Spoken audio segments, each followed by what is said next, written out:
Hi, and welcome to this week's Top Tips with Claire. So this week we're going to talk about relationships again, but a different sort of relationship. So just to recap, the first week we were looking at the theme of gratitude, and there's so many tools you can use here to improve gratitude in your life, and it really is important to our holistic health and wellness to work proactively on gratitude. There's so many things to be grateful for. So just at this moment I'm sitting outside, and yes, it is raining very gently. I'm an outdoor girl though, I can cope with this, but the sun is trying to peek through, so I'm grateful for being able to come outside. And I actually really like rain falling on me. It makes me feel alive, and particularly when I used to go for little jogs, this was my perfect jogging weather actually, when it wasn't windy but just a slight bit of rain. Moving on from gratitude, we looked at social connectedness and the importance of good social relationships, how good they are to our holistic health and well-being. We talked about leaning into relationships and being authentic. So this week I'm going to give you a bit of a golden nugget, and it leads into next week's top tip, which is also, I think, a golden nugget. So when I say a golden nugget, I think this could really make a massive difference to your holistic health and well-being in reference to chronic conditions. We're going to look at an internal relationship, and that relationship is between our minds and our bodies. So I'm doing a little bit of puppet theatre this week. I haven't just put on odd gloves because I couldn't find matching gloves. This is for a reason. So this turquoise mitten is our body, and this brown mitten is our mind. So I come from a very sporty background. Since the age of 14, exercise and sport has played an integral part of my life, and it still does, just in a different way. When I was fit and healthy, my relationship between my mind and my body was a very pleasant one. We worked together, and to be fair, I didn't really see us as two separate entities. I would train 4-5 times a week. So what would happen, particularly if I had a competition, I'd have a training program. I'd look that day at what I had to do, and my mind would just simply instruct my body what to do. So for example, Claire, you're going to go and you're going to run 5k and then come back and do some weights, and body would go, okay, that's cool, I'll go and do that. And then afterwards the mind would be like, well done Claire, I'm feeling good, you did that well, grand. And then I got really sick, and this relationship that had been such a pleasant relationship for so many years, we'd worked together superbly, and it completely broke down. And my mind and my body filed for divorce, I would say, several times in the first 2 to 3 years of my chronic illness journey. And the reason for that, I believe, for me anyway, is we have to go through this form of bereavement when we find out that we can't be cured. When we first get ill, we're on this fight path that we're trying to get back to how we were. Well, I was certainly doing that. And Claire Mark 1 was so strong physically and mentally, but my chronic illness journey has meant I've had to restructure my life and my body into Claire Mark 2. And in Claire Mark 2, I am not as physically able as Claire Mark 1, but I'd say I'm a lot more stronger mentally and emotionally than Claire Mark 1, and she was strong. But there's a complete role reversal in lots of things when you get chronically ill. So where I was healthy, my mind and my body worked alongside one another. And very much it would be my mind telling my body what to do today and my body going and doing it. And we lived a nice, happy life. When I got ill, my body went through extreme medical trauma. So the level I was at when I was healthy, if it was up here, it dropped to down here. And in my mind, I went into competition mode, sort of elite sportswoman mode, and said, come on, Claire, you can fight this. And God, did I fight it. And I got up to a level that a lot of the consultants thought I would never get up to.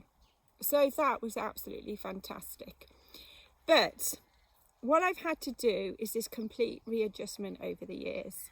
And that readjustment is the body being the boss.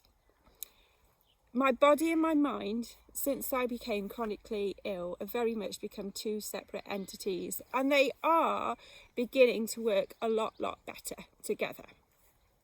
But my body now does things that I have no control over, mainly because my immune system's doing funny stuff.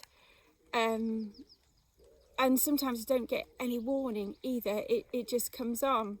I've also got this lovely little package that a lot of people with chronic conditions have called chronic fatigue that appears and disappears. And sometimes I've got no idea why that appears or disappears. It's a very, very complicated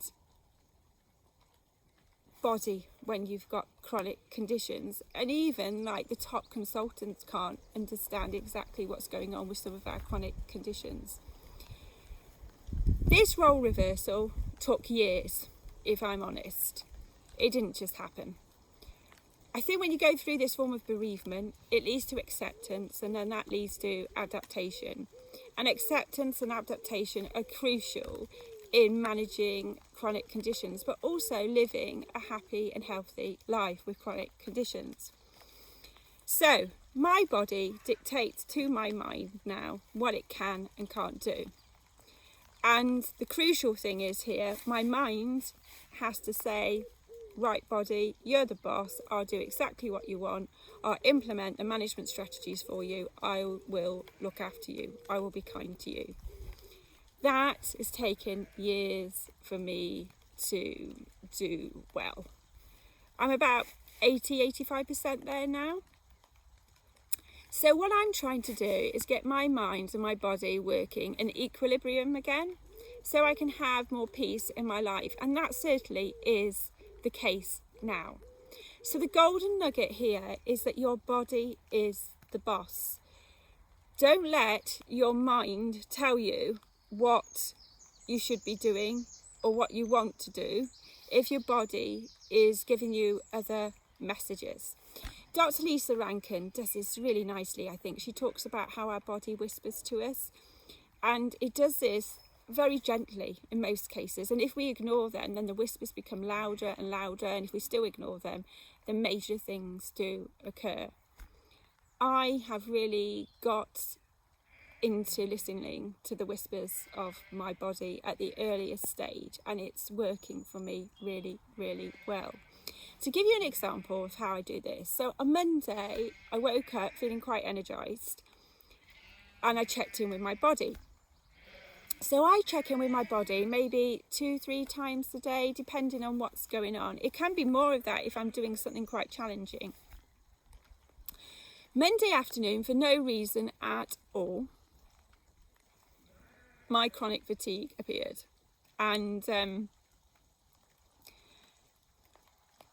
it was quite dominant. I could really feel it. So I had to check in with myself, and I suddenly thought then, I don't actually think I'm going to be able to exercise tonight.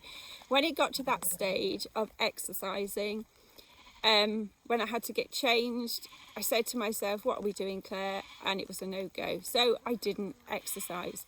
Tuesday, I woke up thinking, oh, let's see if I can exercise today. I checked in with my body. It was a no. So mind went, okay, Claire, that's cool. No exercise today. But I was feeling a little bit better. Yesterday was Wednesday. I woke up.